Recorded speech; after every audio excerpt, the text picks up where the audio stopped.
Welcome to Thinking Deeply About Primary Education, the podcast that makes time and space to think about pedagogy, teaching and learning, professional development, anything of interest to time-poor but enthusiasm-rich primary teachers.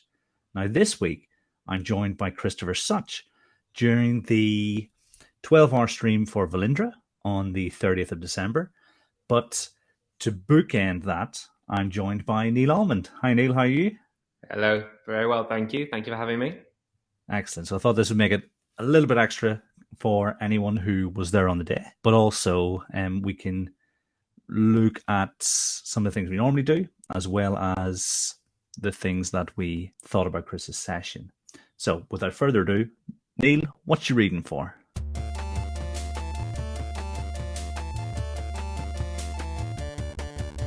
Hey, what you reading for?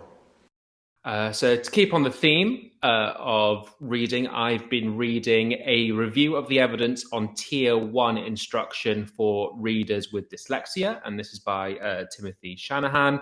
Got a special place in my heart, I think, for this particular one, purely because this is the first time I couldn't find this anywhere online, so I emailed Professor Shanahan, and he graciously sent me a copy of it straight to my inbox. Which, I know I think we've mentioned it a few times on the pod before, that if you really can't get it, a way to do it is to email an author. Another notch to say that yes, that does work. And obviously, what's interesting about this as well is that it's a Tier 1 instruction, so that's instruction that teachers are doing in the classroom with children who have been diagnosed with dyslexia, not as alternative interventions as such. Really interesting paper. The kind of two main kind of takeaways, I think, for me in that. One, there is some evidence, but the evidence isn't great. So part of this paper is basically, I think, a call to the research community to do more research with regards to Tier 1 practice with those pupils that do have dyslexia, just to kind of improve the reliability of what is there, but to also get some empirical research as well. But kind of the takeaways then for most teachers, which I don't think will be a kind of a massive surprise to many, will be that the things that there is some evidence for are things like phonemic awareness, phonics, reading comprehension strategies, as well as text structure instruction.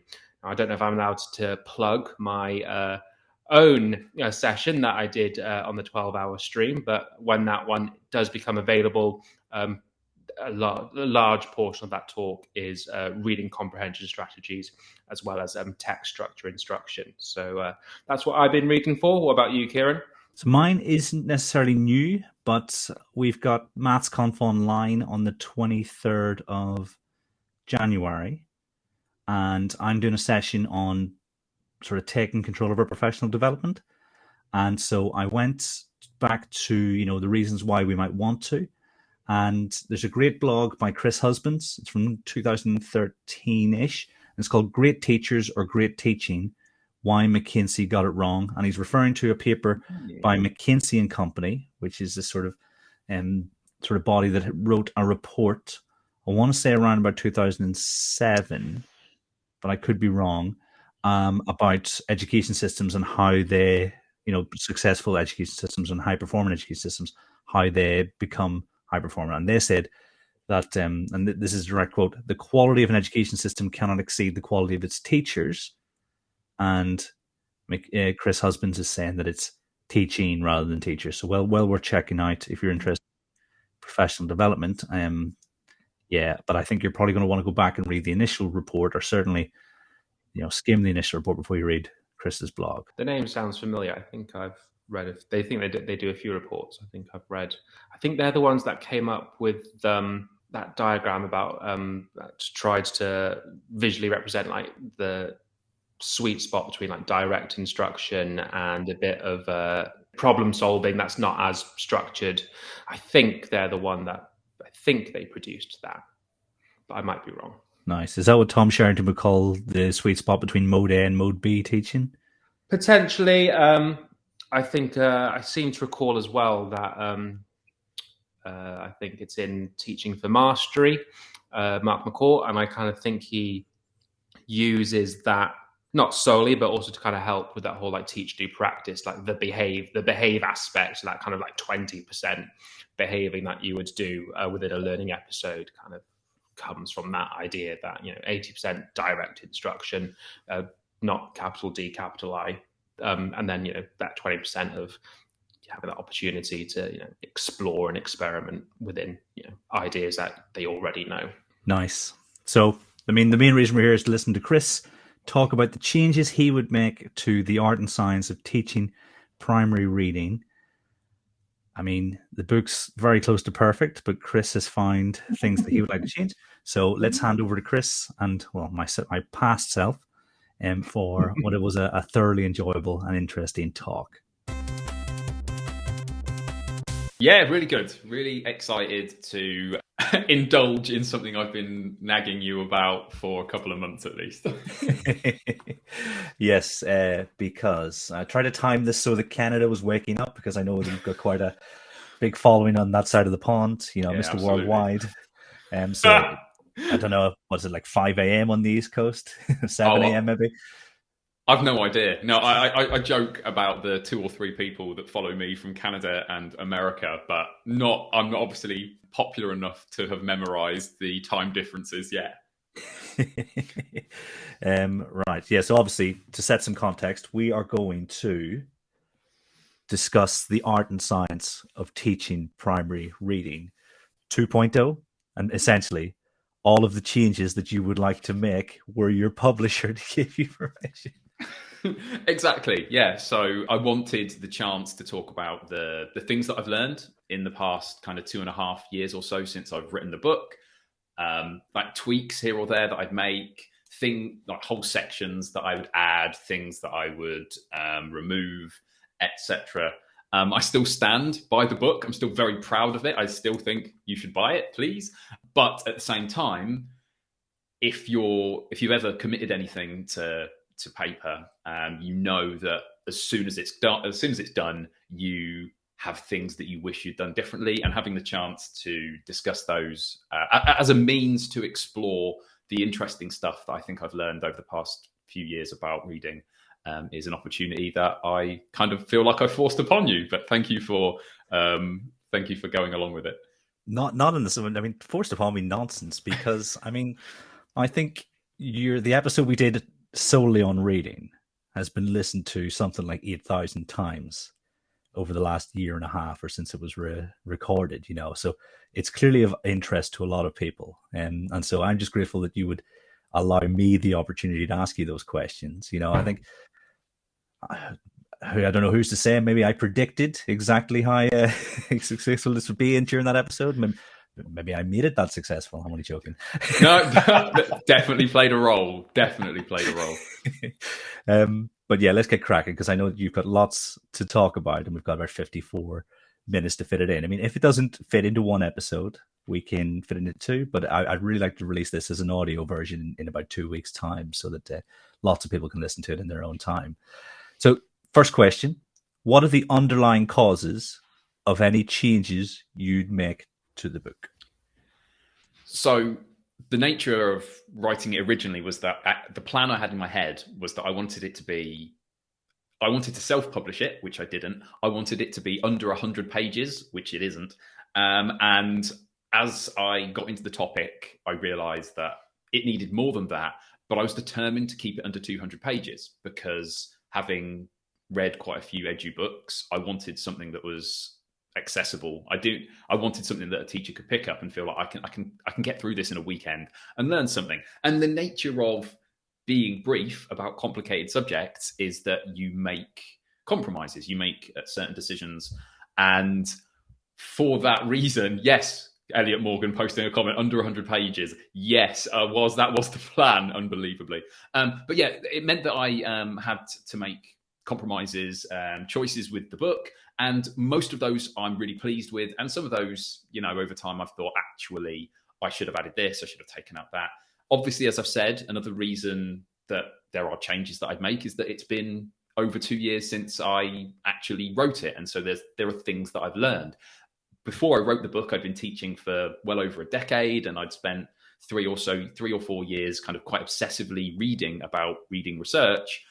But that means that the 2.5 years or so since then is still a pretty substantial amount of the learning that I've done on this subject. I'd also say that my confidence has grown in the potential interest that people might have about what just I think about reading. I tried to constrain the book almost entirely to this is what the research suggests through the lens of a fairly experienced teacher, but I wanted it to be through the lens of any experienced teacher, not me. And over time, I've thought that actually maybe there's room for me to talk a little bit more about what I think. I remember when I'd done the first draft of the book, dearly departed friend of mine, Andrew, said, "Oh, well, I quite like it, but I was expecting something more you."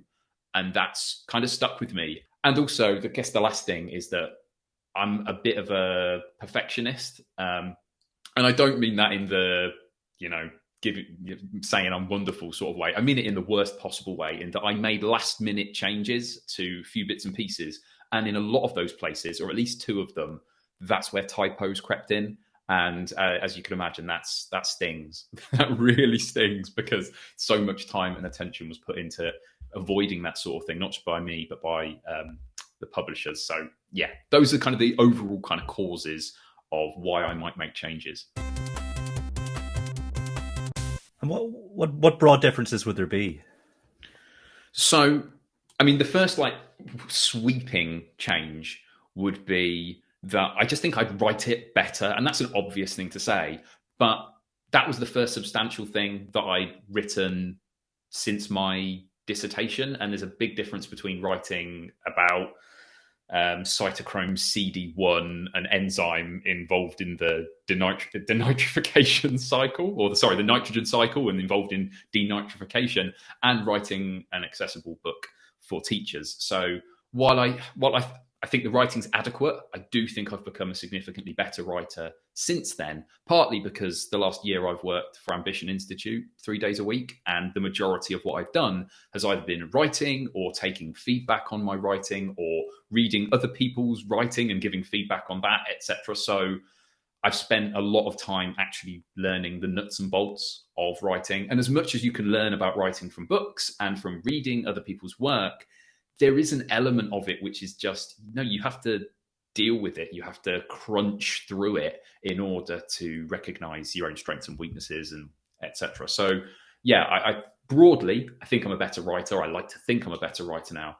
But also the other broad thing is, I think the structure of the book is something I thought quite a lot about. And it's something that I now think it's okay, but it isn't ideal. In particular, I started towards the start of the book. I looked at the simple view of reading, and I looked at the initial, one of the earlier phrasings of that, which included decoding and language comprehension. And then the sections that followed that were decoding and language comprehension. And firstly, while I chose decoding because I wanted to kind of really emphasize this idea of decoding within word recognition, I wish I'd chosen word recognition because I think it gives me more room to talk about the subject and to talk about aspects of word recognition that aren't really kind of decoding necessarily. But also, I wish in terms of that structure, because I looked at decoding and language comprehension and made these sections of the book, it means that there are parts there that fit in one or the other. So for example, vocabulary fits in language comprehension. And that ties in nicely with things like Scarborough's reading rope, which does the same thing. But I think it's actually a little bit problematic. One of the strengths of the simple view of reading is that it doesn't say that vocabulary contributes to just word recognition or just language comprehension. There's room for it to contribute to both. And by sectioning off the book in that way, which I think made it kind of nicely organized, it might have given a false impression that vocabulary doesn't contribute to the learning that we do in terms of recognizing words. So I'd probably avoid that. I probably wouldn't section it off in those ways. I mean, as I say, it equally meant that I ended up putting fluency within the section on decoding. And fluency is something that is commonly thought of as a kind of a bridge between word recognition and language comprehension, rather than just as this specific element of word recognition. So the more I've practiced this stuff, the more I've written about this stuff for other organizations and in blogs and this sort of thing, the more I've found ways that I prefer that kind of steer people through that subject. The last thing to note as well, thinking about the simple view of reading, I didn't talk about why that was a way of thinking about reading that I think is particularly valuable. I didn't talk about other models that maybe talk about working memory, that bring in ideas like attention, motivation, cultural factors, etc. Why I focused specifically on reading, and I wish I'd done that. In particular, I wanted to talk about the fact that, well, if this book is going to be less than 200 pages, I need to focus on the things that are specific to reading. If I start talking about the simple model of memory, if I start talking about the relationship between working memory and long-term memory, attention, motivation, as I say, cultural factors that impact reading in a kind of model that includes that, then it's going to go way off track. So I wanted to kind of make an assumption that readers were coming in with a kind of a basic idea that attention is important, that motivation is important, that working memory is a thing that might impact all areas of learning, including reading. So I just wish I'd kind of stated those assumptions rather than just, leaving them unsaid. I love that. I wonder how many people actually think about how the structure of their writing limits or not the inferences that could be made by their readers. Because have I thought like that maybe subconsciously, but I've never thought, okay, I have restricted a way of thinking because of how I've partitioned this. I don't know what maths you'd be writing about the relationship between reason and fluency and problem solving, wouldn't you? And whether or not you would like to separate those or not. Most probably do, don't they? So yeah, that's fantastic. Will Isabel make it in? That's a really good question. Probably not. I imagine that a reference to Sarah Cottingham's upcoming work on the subject will almost certainly make it in. But so if there is a reference, it'll be pretty brief. But if it does, it would probably go in something like the chapters that relate to background knowledge and the importance of a curriculum. Because it's very easy to say, okay, so you need to have an organized curriculum that supports people's development of knowledge about the world. But what does that look like? And I'd like to briefly talk about the importance of higher order concepts in organizing a curriculum. And it's hard to do that, I think, knowing what I know now, thanks to Sarah, without talking about Alsabel. This is probably the meatiest question. What specific changes would you make? And I've seen your notes; you've written loads. Yeah, I basically, I could talk about this for hours. And you have to bear in mind as well, and this is a bit of a confession. Since the book was actually published, I haven't been able to bring myself to read it, other than when the odd person has messaged me on Twitter to say, is this a typo? And I say, no, it isn't. And I look, I'm like, oh, it is a typo. So I haven't been able to bring myself to read it cover to cover. I've dipped into it. So there would be more, I'm sure, if I brought myself to read it. But just on my memory of it and just on conversations that I've had, these are the things that I would. So let's start. I'm kind of going to go through the book to some extent in chapter order. In the early chapters, I really wish I'd taken a bit more time to more carefully elucidate what I mean by a phoneme and a grapheme. Because what I gave, I think, is a really teacher-friendly definition of phoneme. It's the smallest chunk of sound in a spoken language, which is fine. But there are bound to be people who have studied linguistics who are coming away saying, nah, does this guy really know what he's talking about? Because a more precise definition is the idea that it's the smallest chunk of sound in a spoken language that can differentiate between two words, words that are sometimes called like minimal pairs. So, for example, the difference between top and cop is a single phoneme difference at the start. So it's just a technical way of getting to grips with what we mean by the smallest chunk of sound, which I also think makes things nice and clear for those who are new to the subject. And alongside that, I chose to define a grapheme as an individual letter or group of letters that represents a phoneme. And I think it might have been safer to say that this is a common definition. It's a useful definition. I think it's by far the most useful definition if you are actually teaching young children or anyone to read. But there are other definitions that that basically just take grapheme as this eem idea as being analogous with things like phoneme and morpheme. And so they're talking about like the smallest meaningful chunk or the smallest meaningful group of letters that we kind of deal with. So it's worth noting that with basically everything I find in linguistics, you can say this is, rather than saying this is what it is, it's worth saying this is how it is commonly defined, though other definitions often apply. So that's what I change in the early chapters. Now, this is clearly going to be the chunky bit. The stuff that relates to decoding, in particular phonics, is the areas where I think I'd like to add a bit more nuance in certain places. So over time, one thing that I've done over and over and over again is describe what I think phonics is, what phonics does. And while I'm fairly happy with how I define it in the book, what I really think is a valuable thing to do in a little bit more detail is think about what phonics doesn't do, what it doesn't achieve, think about examples and non-examples. So we often, there's I think a bit of a misconception that people have sometimes that phonics is where we teach children to recognize words with phonics and then off they go.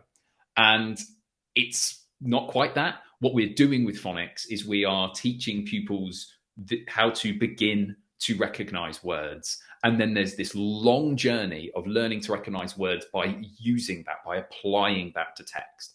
It's, if you'll excuse a slightly ropey metaphor, it's a bit like if you're learning to play chess, or you're going to teach someone to play chess. A sensible way to begin would be to say, well, this is how the pieces move. The king can move one space in any direction. The bishop can move as far as it wants diagonally. Now, that's not entirely true. The king can move 2 spaces when it's castling, and there are circumstances when a bishop might not be able to move at all because it's pinned, etc., etc. But the basics that allow someone to begin playing the game, you can teach them. And phonics is a bit like that. You are teaching kind of a slightly simplified version of the relationships between graphemes and phonemes, between letters and sounds, so that they can begin this journey of becoming experts at word recognition through the data, as it were, that they'll process through reading. So there's a shorter version of that I would put in the book, but the idea is that thinking about what phonics isn't is a really valuable thing to do when talking about what it is. And alongside this is this idea that, as I say, phonics involves necessary simplification. There is some wild stuff out there about how phonics involves lying to children because it doesn't reveal to them the full breadth and the full depth of English orthography, as if it would be lying to children to talk to them about atoms as particles, because actually a more modern understanding might be that we're talking about momentary instantiations in a quantum field or something along those lines.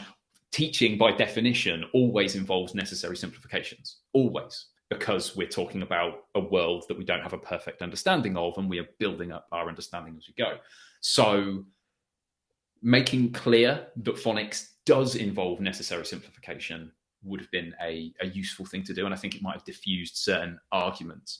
I also would like to have added, to diffuse arguments as well, this idea that, thinking about the chess analogy that I made, it's perfectly possible for someone to learn to recognize words without phonics, because that's often what people come back with. They say, well, I wasn't taught phonics, I just learned to recognize words from someone reading to me and pointing at the words. And that's how some members of my family learned to recognize words as well. But a bit like a game of chess, I've taught children to play chess. Some of them, they just watch people playing and they know how the bishop moves. They know how the king moves. They know how the rook moves. But many children who go on to be brilliant chess players, they still need to be taught from the beginning, oh no, a rook moves like this, a pawn moves like this, etc. So just because some people can learn these patterns for themselves, because we are brilliant pattern spotters as humans, doesn't mean that phonics isn't valuable to some children. In fact, phonics can be valuable for all. And kind of linked to this idea of necessary simplification, I think the phrase that's bothered me most in the book is where I say, linguistic phonics makes clear how written English actually operates. I think you can see the influence of certain books that were in the forefront of my mind, things like Diane McGuinness's Early Reading Instruction, when I wrote the book. And I still really value linguistic phonics approaches. But in some ways, it's kind of for the opposite reason. I think that what linguistic phonics does particularly well is that it simplifies what we think of as the correspondences between letters and sounds in a way that's brilliant for teachers and children learning to decode. It says, for example, that silent letters, don't worry about those. Let's just imagine that all letters in a word represent sounds. All of them do. All of them represent sounds that we can hear. When you're first diving into decoding and when you're first teaching decoding, that kind of simplification or that way of understanding English orthography, and it is a legitimate way, I think, of understanding English orthography, is fine. It's actually possibly my preferred simplification for early decoding instruction. But it isn't quite right to say that linguistic phonics can lay claim to telling us how English orthography operates. In some ways, as I say, its strength is that it simplifies in a particular way. And again, if you can see kind of a flow here. As part of that, I state, I think, at some point where I'm talking about hints and tips, that I think that teaching pupils about the idea of silent letters might be a misconception. This is something I don't think anymore. The more you learn about English orthography, the more you think it's a perfectly legitimate thing to think of there being silent letters. You can't learn about the progression of how words like night are pronounced from something akin to knicht, where, you know, we lose this k sound, this k phoneme at the start of the word, and we lose this phoneme within, and not think that it's perfectly legitimate to say that the K and the GH are etymological markers. They're markers of sounds that were once there that no longer are. So yeah, to say that silent letters within words is a misconception, I think is probably just like the one place in the book where I think, you know what, I just completely reword that. Yeah, it reminds me, I hope you'll forgive the slight digression. I've read a bit about orthography since writing the book. I read a bit before, and it's fascinating to see how it's written about compared to how it's talked about when you come into discussions online. So, because it's written about as if it is people coming together to hash out interpretations of what they think might be the most plausible way to understand this incredibly complex subject. And then online, it's this or it's that, which obviously don't align. It's a bit like economics in some ways, in that people talk about it as if there's this bedrock of rules that if we can just get to through our understanding from experience, then we'll be fine. When in reality, there is an element of interpretation and preferences that is inherent in the subject, or at least in the subject at present. Other things in the phonics section, I decided to go with sound spelling correspondences as my way of describing the relationships between letters and sounds. I think that's fine. I don't think there's anything wrong with it. It aligns with a linguistic phonics approach.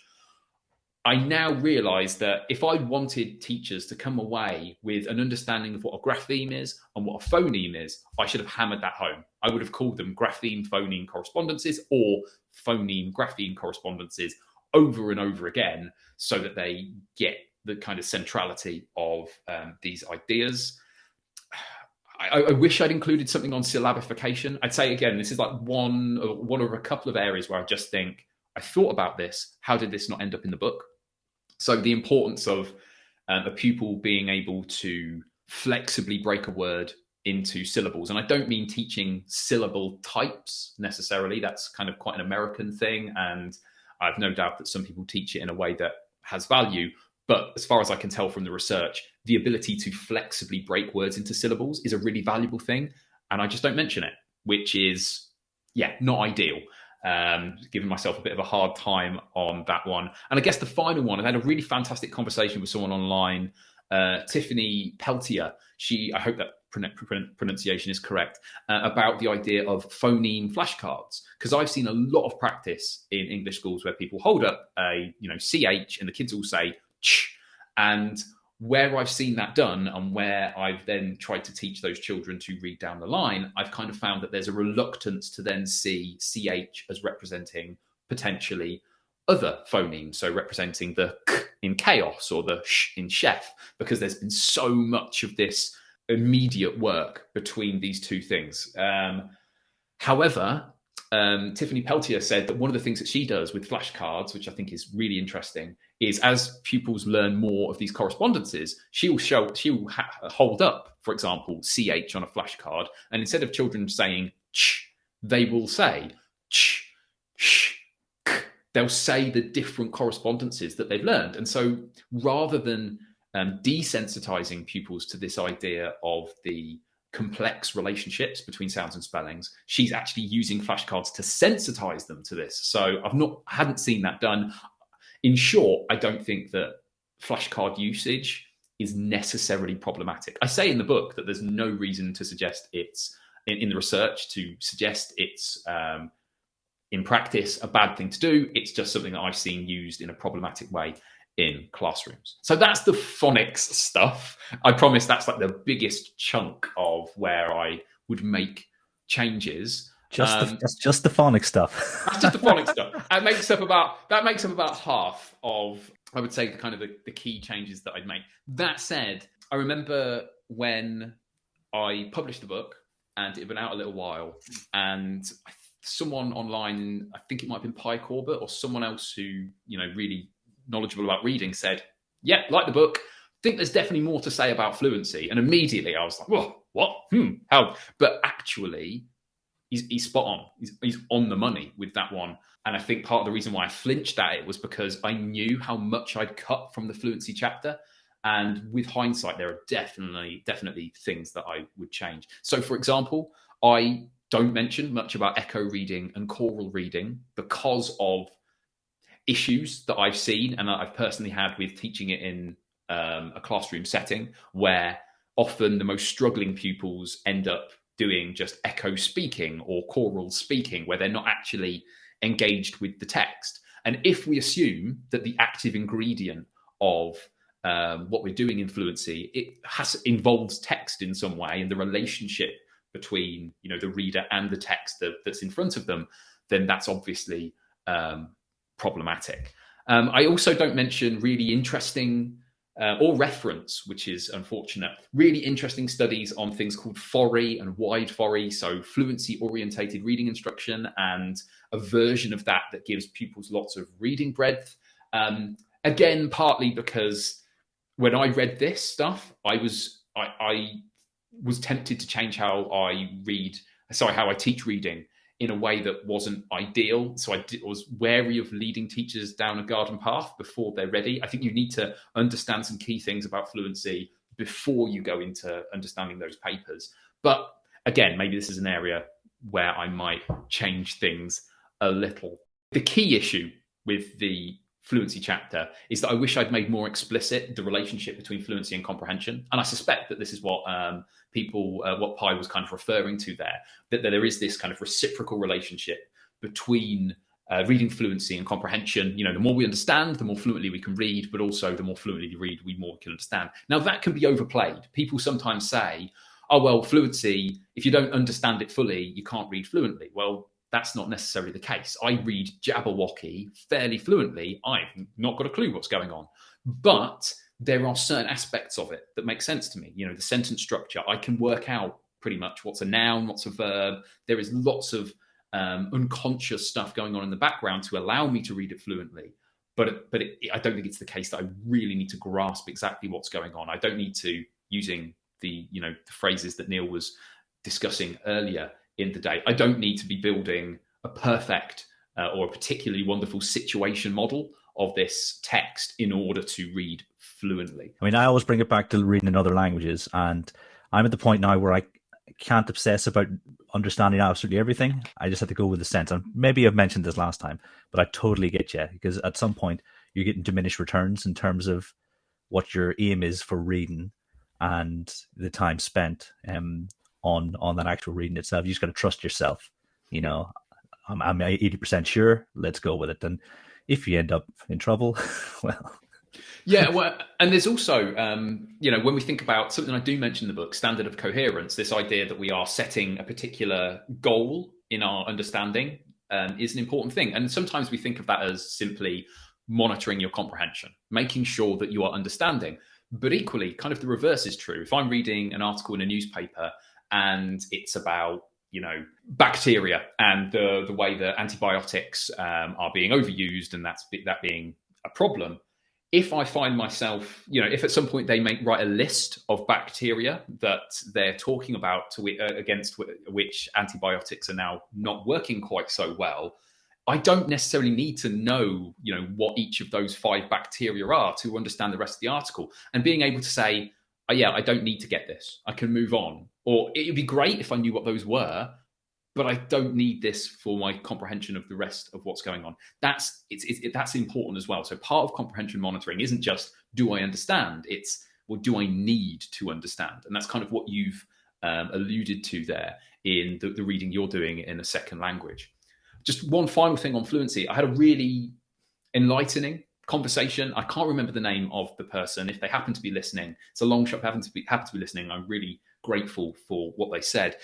We were talking about speech disfluency, and in particular, the conversation started where we were speaking with different definitions of what we were meaning by fluency, and so the conversation didn't start well, but it ended well because I learned about something key. We were talking about reading fluency in the end, and how the assessments for reading fluency, because it's what we can observe, tend to look at oral reading. In fact, they always look at oral reading because that's what we can see, unless we're doing something like looking at eye movements or this or that kind of thing. And this means that while accuracy, automaticity, and prosody of oral reading are a really valuable proxy for understanding reading fluency itself, or silent reading fluency, it's not perfect. You can. I spoke to Lynn Stone as well, who kind of set me on the right track for this stuff.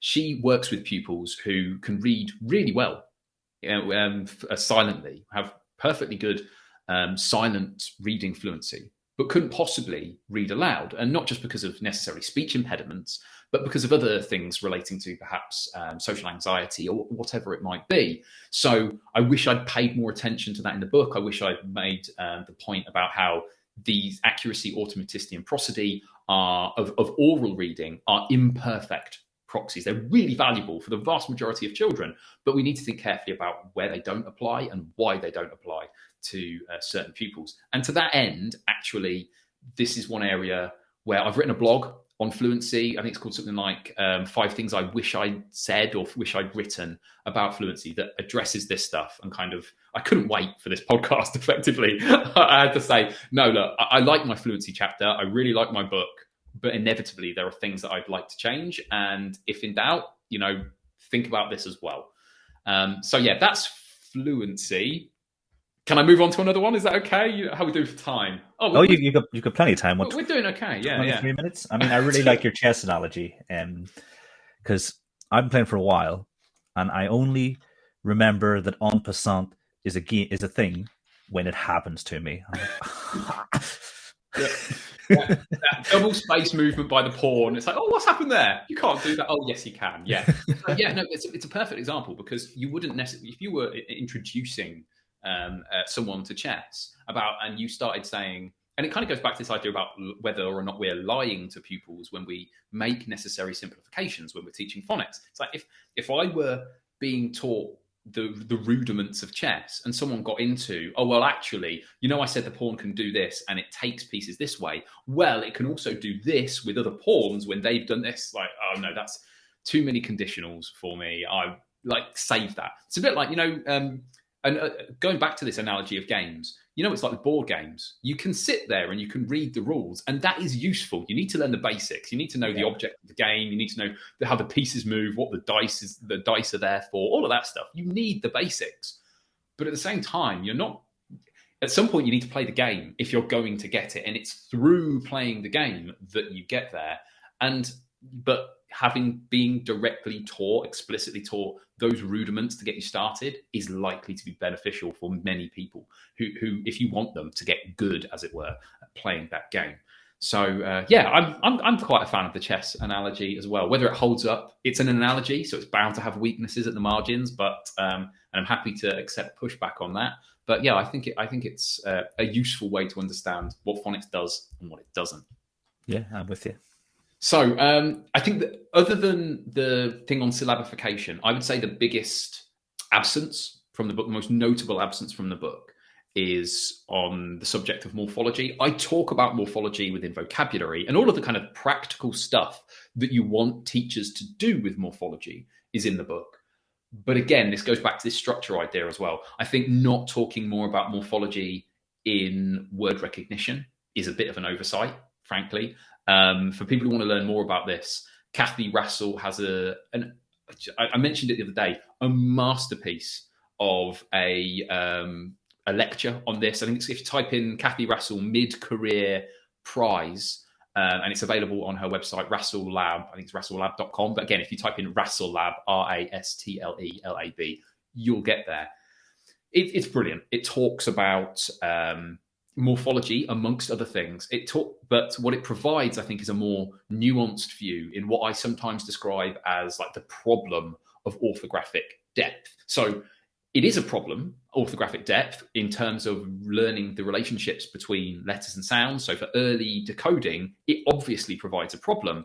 But thinking of it as only a problem is perhaps, if you read Kathy Rassel's work, is perhaps not quite right. You know, it's a bit of an oversight, because actually the more that we learn these wider patterns of English, and the more that we can directly access chunks of meaning through morphemes, these chunks of meaning within words, the more that actually that may contribute to the development of our fluency rather than just hinder it at the start. So yeah, I'd highly recommend checking out her work. And as I say, I mention it in the vocab section, and as much as critics of phonics might claim otherwise, the teaching of morphology is inherent to what any teacher does when they're teaching a phonics program. They talk about the meanings of words, they talk about the meanings of prefixes and suffixes and this sort of thing.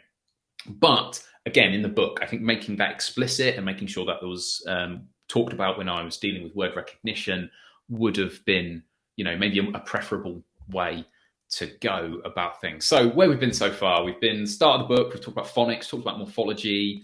On the section where I start talking about comprehension, in particular, comprehension monitoring, I talk, and again, this speaks to what Neil was discussing earlier, I talk about the differences between understanding comprehension as a skill and understanding comprehension strategies.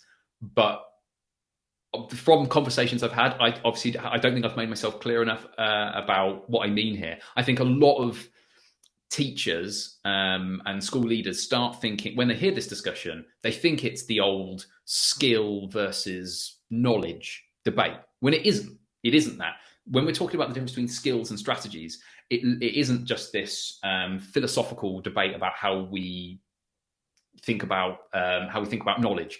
It's much more than that, because it leads to real practical differences in teaching. Now, what do I mean by that? So if we talk about comprehension strategies, well, what is a comprehension strategy? It's something that you're doing consciously. By definition, for it to be a comprehension strategy, it needs to be conscious. It needs to be something that you are actively thinking about. So, for example, summarizing. If I get to the end of a chapter and I think, you know, that was pretty tricky, might be a good thing for me to summarize what I think that chapter was all about. By definition, that has to be conscious for it to be a strategy. If I start doing it and I'm not thinking about it, it's unconscious, it's not really a strategy in the same way. The whole point is it needs to be kind of raising my conscious awareness of what I'm doing. It needs to be at key points, making me more awake to what I'm doing. Otherwise, it's not really a comprehension strategy. Whereas if we contrast that with a skill, the whole point of a skill is kind of we practice it and practice it and practice it to the point of automaticity, where the aim in many ways is that we can do it competently but unconsciously. Whereas a strategy is something that we want it to remain conscious on some level. So yeah, key differences there.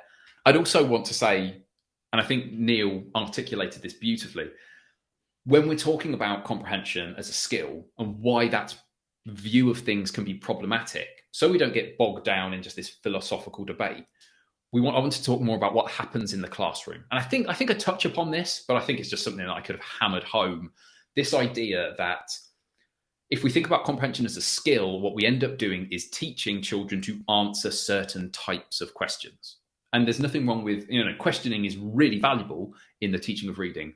But teaching pupils to identify what is a prediction question and then answer it in a way that fits with a prediction question, there's no reason to think that's a good idea whatsoever. So really kind of nailing down what that looks like in the classroom, I think would have been a valuable thing.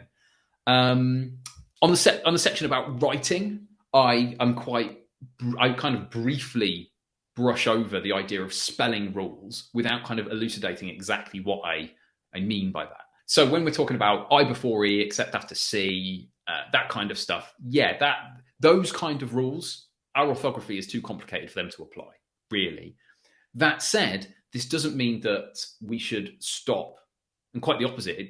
We should talk about spelling patterns, things that tend to be the case. So, for example, if a pupil came to write a word with the ch sound at the beginning and they spelled it TCH, it would be perfectly sensible for me to say, well, actually, at the start of words, we don't tend to spell that sound with the letters TCH, except for, I think, the word, as I've mentioned before, tchotchke, which is a Yiddish word. It's like the one that I've come across, but almost never. Well, it isn't a rule if we're saying almost never, but it's certainly a useful pattern. And so thinking about what is rarely the case and what is commonly the case is a really valuable thing to do. So contrasting rules with patterns, I think, might have been a valuable thing to do. And equally, if you work in a school and you talk about spelling rules, but you're actually talking about patterns in what you're doing, it's not necessarily problematic. It's just the idea of saying this is always this in English orthography is pretty much always a bad idea. So I think it could have been a bit more nuanced again. I could have mentioned morphology again. Again, you see the value of morphology as a subject. It might have been valuable to talk more about the overlap between reading and writing and how integrating them in teaching can be a valuable thing, and some of the dangers of that. Had some really interesting conversations about that recently with, the name escapes me, I'll tweet it later, but there's a book called The Science of Teaching Writing, and the people who wrote that were talking to me about what tends to happen sometimes in that writing becomes always based on reading, which can be problematic because sometimes you want children to have different kinds of model texts, for example. And so I could have talked about the potential dangers of that integration, but also the value of integrating and how you might be able to do that sensibly. I guess the very last thing that bugs me is that I didn't do what the likes of Doug Lemov is really good at, which is giving a label to something that really matters to me. I really wish that I had nailed down a name for my view of what good comprehension instruction looks like. I think now I would go for something like content-focused and a content-focused approach to reading comprehension, because I think that gets to the heart of what I want to happen when we're teaching reading comprehension. I want, what we're reading about to be at the heart of what's going on, not just secondary, which it often is. So I think, and again, there's a blog on that. If you're interested, go to my blog, find some stuff on there, because the most recent ones I've written about comprehension, I think it's called What's Stopping Us from Teaching Reading Comprehension Well, is that one in particular. But yeah, that's all the stuff, the kind of bits and pieces that I'd nudge around. I'm making it sound like I regret the whole book. I really don't. I stand by it. But, if you're honest with yourself, you always learn new things. There's things you would change. There's things you would modify. There's nuance that you've missed, and there's things that you've learned. See, this is why you should describe it as a work for beginning and new teachers, because then there's stuff that is left out on purpose. And then, so you never need to go back and make those changes. You can move on to the next project. And in fairness, a lot of this stuff is stuff that I did leave out on purpose. But it's just then that, you find something and think, oh, actually, this is a little bit more valuable than I thought. Or actually, this way of explaining things might have diffused certain discussions that I've seen other people having that have got heated. I'd love to be able to say, oh, actually, here's just a paragraph that I could chuck in somewhere to say, look, actually, I think this will, I like diffusing kind of conversations that people are having that aren't necessarily as productive as they could be. The power to diffuse arguments online. I mean, that would be some book. I don't think it exists. No, you're right. You're right. That is asking for almost godlike capabilities. I mean, we've got a little bit of time left, Chris. What would you add in that isn't currently there if brevity, like Emma says, if you had 1,000 pages, if brevity wasn't a consideration, what would you add in? So had I gone for, say, the 400-page version of the book, where the second half is just me talking about this stuff, obviously, as I've already discussed, I talk about morphology and more than I did. I think my own views and my own experiences on things like discussion and questioning and how to deal with close reading in a classroom. Now, there are other books out there that do great stuff on this, but increasingly, I think that what those books offer is a really valuable perspective that someone brings from their own experience. And maybe if I'd been a bit bolder to lean into the art side of the art and science of teaching primary reading, there might have been more on that. I mean, in particular, thinking about how we bridge the gap between guess what's in my head and telling, because if you've got kids in front of you and they're reading something and you want them to understand something in the text, well, do you ask them a question that they don't know the answer to, which can feel like guess what's in my head, or do you just explicitly tell them something? And if explicitly telling something is a good way to go about things, and it often is, why not just do that all the time? And I think there are good answers to that. I think partly because what we're inculcating in children is this way of critically approaching texts. And you don't get that just from telling pupils stuff. You do need to ask them questions. You do need to model for them the kind of ways of approaching text. You need to model and scaffold them from what they don't know to what they can't understand from the text to what they can understand with your help. And while those who really, really value explicit instruction might say, nah, just tell them, I don't think that leads necessarily to the most inviting and to the best kind of comprehension instruction that can be, despite the fact that often just explaining stuff really is, valuable, and teachers often, shy away from it, not just in reading teaching, but in other places. I'd also like to have talked about things that I mentioned in little Twitter threads here or there that seem to have proven popular and that I know I really valued, but I felt that it might just be me. Things like the power of might, building might into the questions that you ask, which in my experience, allows pupils to, it depressurizes reading conversations and allows pupils to engage with them over time, at least, in a more productive fashion. I wish I talked about the importance of text specificity. In particular, the best questions that you ask about texts, I find, only work for that text. They are about that text, they fit with that text. And the importance of, when we're planning, of getting to know that text, spending more time understanding it ourselves in preparation for the teaching that we're going to do. I've seen far too many reading lessons in my time where it's fairly clear that the teacher either hasn't read the text or has spent fairly little time reading it. Obviously that's less than ideal. I'd like to have talked more about building a reading curriculum, what that might look like, how you might go about that. And you'll notice there's a pattern here. This stuff there's not much research on this, if any. This stuff is the things where I think this is a good idea from what I've done and what I've seen. And before writing the book, I would have assumed that no one wanted to hear that. And I tried to strip as much of me out of the book as I possibly could. I now think there might be room for that. Either there might have been more room for that in this book or in something else down the line.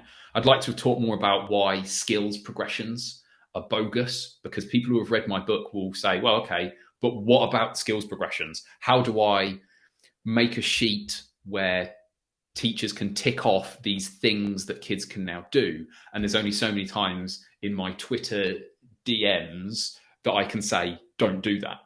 That's a waste of your time, before I think, that should have been more clearly spoken about in the book.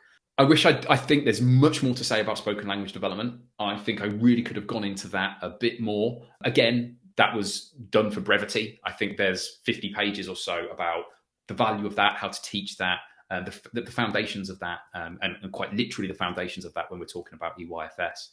I wish I'd spoken more about, no, this is not true. I don't wish I'd spoken about this stuff, but stuff that I've learned recently through my experiences of reading consultancy, working with schools, working with MATs and other organisations, I'd love to talk more about how to design and deliver professional development for teachers on reading, kind of the order that you need to go in, and how from that you can change one way, not the way, but one way that you can change the teaching of reading across a school, how you can go from a situation that you're not very happy with regards to reading comprehension to something that you think, yeah, this seems to be sensible, it aligns with the evidence to a good extent, we can put our mark on this. What I did in the first book was try to say, here are principles, and from this you can build a reading curriculum, a way of teaching reading across your school in loads of different ways. That was the explicit aim, and I hope to think I achieved that. But I almost want to do the opposite as well and say in a lot more detail, that said, here's one way that I think works. And yeah, maybe that wasn't the book for it, and maybe something down the line, if I can get my act together and if there's a desire for it, then it's something that I might do. What else? I wish I'd talked more about one-to-one reading, how you can maximize that, how you can support adults across the school to make the most of that. Little other things like how to communicate with parents more effectively, about things like phonics, just stuff you learn from doing this stuff in a school, the pitfalls, and dare I say, the joys of it as well. But as I've said a few times now, maybe that didn't fit. Maybe I'm being harsh there. Maybe that is stuff that didn't fit in that book. And maybe there's room for blogs or another book or something down the line that is more just what I think about reading, that aligns with the art and science of teaching primary reading. But yeah, thank you so much. I recognise that I've just waffled about my own narcissistic tendencies with regards to my book. But yeah, it is what it is. Thank you so much for giving me the chance to talk about it. And I'm so proud to be involved with what you've put together today, Kieran. Yeah, so thanks again for inviting me on. No, my pleasure. I mean, that's what we do best. I listen, you teach, and then other people listen. I mean, there's lots of really good comments about the book in the chat. I think a practical guide. I think two. Did you say to me, two standalone things, then bring them into one massive thing? Yeah, I mean, that was when I started thinking about this stuff. There was part of me that thought actually it'd be quite nice to have a second one that built on the first and then eventually released them as something larger. But this is just pipe dream stuff. I mean, in a lot of what we've said today, I'd love the opportunity to do like a second edition of the art and science as well as something new. But, there's a lot of work and a lot of time and a lot of trust involved with that stuff. And so it will probably never happen. So if you want to know more about this stuff, buy the first book that I've spent the last hour criticizing. And on that bombshell, Chris, thank you so much for your time today. No worries. Thanks again for having me. So we've had a listen. What do you think, Neil? I'm going to preface everything with that. Obviously, it's Chris's book, and he is free to do whatever he wants with it. However, there are some things I absolutely agree with, and there are some things that I would perhaps caution Chris to say maybe I don't think you do need to include that, or I don't think you do need to change that. So it'll no doubt be interesting. I think for me, he mentions at the beginning how he kind of defines phonics and phonemes and graphemes. It's been a while since I've read Chris's book myself. I read it when it came out. I was very fortunate enough to read a pre-release copy as well to provide a bit of feedback on. So it's been a while since I've kind of read it myself, but I'm happy with how he has, defined phonemes. And I don't think he needs to, I don't want to say the word pander, but I don't think he needs to kind of go towards that linguistic side of it where he talks about how it's the difference between the sounds that discern a couple of words. I think this book is for teachers, for that classroom teacher, and so I think that classroom teacher definition that he provides is certainly more than adequate for what he needs. Again, totally respect if he wants to. I'm not sure as a classroom teacher you would get much more from that, bearing in mind that that was the audience that I believe that he wrote this for, not professional linguistic professionals who work within linguistics. I don't know if you agree, disagree on that one, Kieran, or whether. Yeah, I mean, this is not my wheelhouse, So I'm happy to listen to both of you guys and sort of defer to your expertise. It wasn't necessarily one of the things that stood out to me during the conversation. There are things that he said to me during the conversation that have actually impacted on decisions I've made when designing CPD. Okay. I'll give an example. I'm designing a talk. It's going to be the talk to end all talks. It's going to be 3 years long in 3 parts, and so every year a new part will be sort of released into the world. And I've structured it because he was talking about how the way he sequences chapters were allowing people to make inferences about the subject. And I've literally gone and done that and made decisions that you wouldn't typically see. But structurally, you can infer certain bits of mathematics, or you can learn about, you can see the, I want to say, structure of the mathematics and the relationships between different parts of the mathematics based on how I've sequenced it. So, when listening to Chris talk about definitions and things, to me, the initial one seems fine, but my big takeaway was more about the broader strokes and his decision-making process.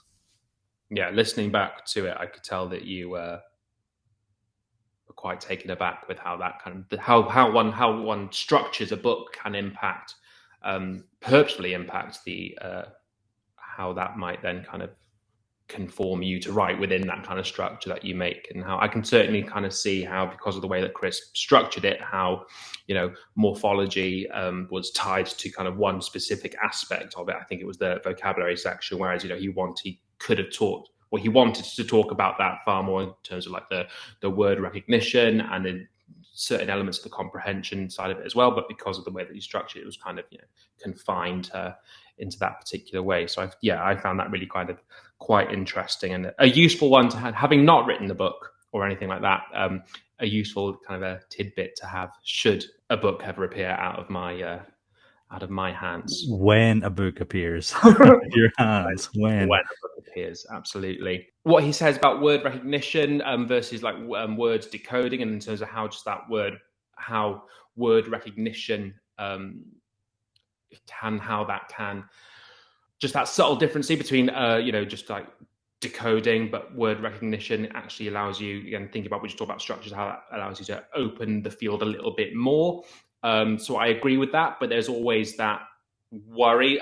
Not that I would worry about this with the way that Chris would write it as well, should he update it and change it. But when people hear, word recognition, that can, you can think about like sight word training and things like that. So there can be that kind of negative connotation to word recognition. So I'm sure that's something that Chris knows, that it's something that he would absolutely make exceptionally clear in his book, that that's not what we're talking about. But that is kind of a danger. I kind of feel like going through this, it's that lens of, right, what if I was ECT picking this up for the first time and I'm reading Chris, the perspective second edition of this book, what could the potential pitfalls be? That's kind of my frame of reference for going down here. Perhaps quite controversially, and this is the one that I think most I think Chris would probably quibble with me about. You mentioned Al-Sibel and whether he would get a mention, and Chris said that not a predominant mention, but there would be some work on there. And Chris wished that he talks about higher order concepts to organize curriculum. I honestly don't think that would be needed at all. I think if you want to go to do both of those things justice, to keep this as a book on teaching primary reading, not necessarily going down that curriculum design angle. I'm no doubt Chris could do a wonderful book on curriculum design, and no doubt he probably should do a book on curriculum design. But I think they'd be best kept as kind of two separate entities, rather than just kind of teasing a bit of Al-Shabelle and these ideas of higher order concept thinking and how that works, and keeping those separate. But I think that's probably going to be my unpopular opinion of the chat. I think from what you're going to hear. I think that's as far as that's as wild as they go. I think as extreme as they go for sure. That's a definite. I think. Well, I got the impression Chris was just being nice to me and sort of didn't seem like I asked a silly question. That's a And so potential. I think he will agree with you that, and he was just, he was doing his usual. Don't make the other person look silly, but really they've done enough themselves. Because it was mainly there were a few threads I was trying to tie together with that question, but then really, as I was listening to Chris, I was thinking, oh, actually, no, this isn't necessarily related. So I reckon he probably agrees with you, and when he listens back, he'll probably think, that was one for me to yes, because the other alternatives go, no, why are you asking me this question? He avoided that. A 12-hour charity stream is the most charitable thing to do. But obviously, I've no doubt that he'll then talk about the importance of background knowledge and all that kind of thing, which absolutely is important for comprehension and understanding. Whether you need to go as niche as bringing out an Alshabel reference, I'm not sure. Because I think the minute you kind of do that, you would want to then kind of go into well, how do we use this thing to curriculum design, and then how does that impact on reading? Where actually then a large portion of that book could quite easily become a curriculum design book as well, which this isn't. He talks about what phonics is and what phonics isn't. That's absolutely a must. I loved his phonics, his chess analogy. I think that worked, really quite well throughout. So this kind of idea then, and I think he could then link that to these kind of things like statistical learning and like orthographic expertise that you get from actually engaging with English orthography. And the only way you do that is to read lots. I think that could be another nice little thread that actually he could possibly explore to put throughout the book, as he kind of did with his pointillism metaphor that was throughout there as well. Definitely syllables. I was actually, when he said that he wished he included syllables, that was the one thing that I was quite surprised that wasn't already in there. Going back quite a bit, I was surprised when he mentioned it's been like 2.5 years since it was released. And it really doesn't feel that long at all since he came to us with the idea, like, I'm trying to do it, or, us kind of reading over little passages of it before it was even a thing. That's that made me feel old. That did. Yeah, I mean, it seems like yesterday. Because I really thought he did a good job of the analogy, because it's very hard to do an education metaphor or analogy that's not a little, I don't know, contrived. And the chess one really stood out to me. I thought, yes, that's fantastic. But the big takeaway from the thing was that his intention is to make things more practical, or add an additional section in where there's more about the practicalities.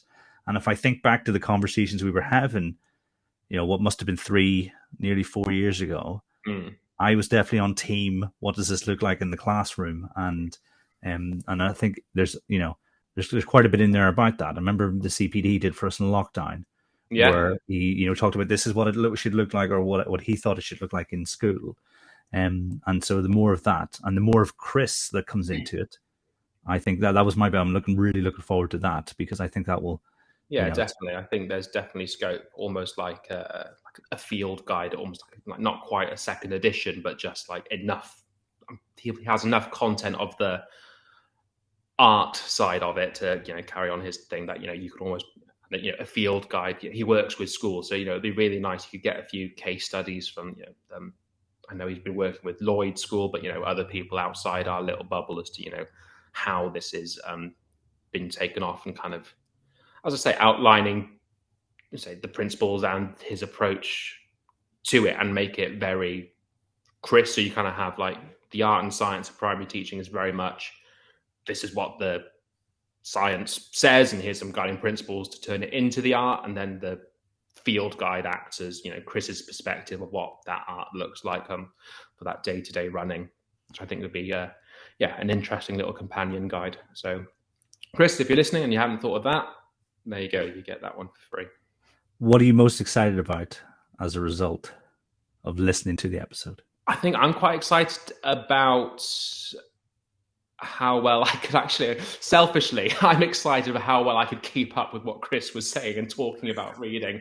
You always want those nods to your own kind of understanding of a subject. So you can always doubt yourself as to how much you actually truly know and not truly know. The part I was really excited about was the morphology, because again, it's there.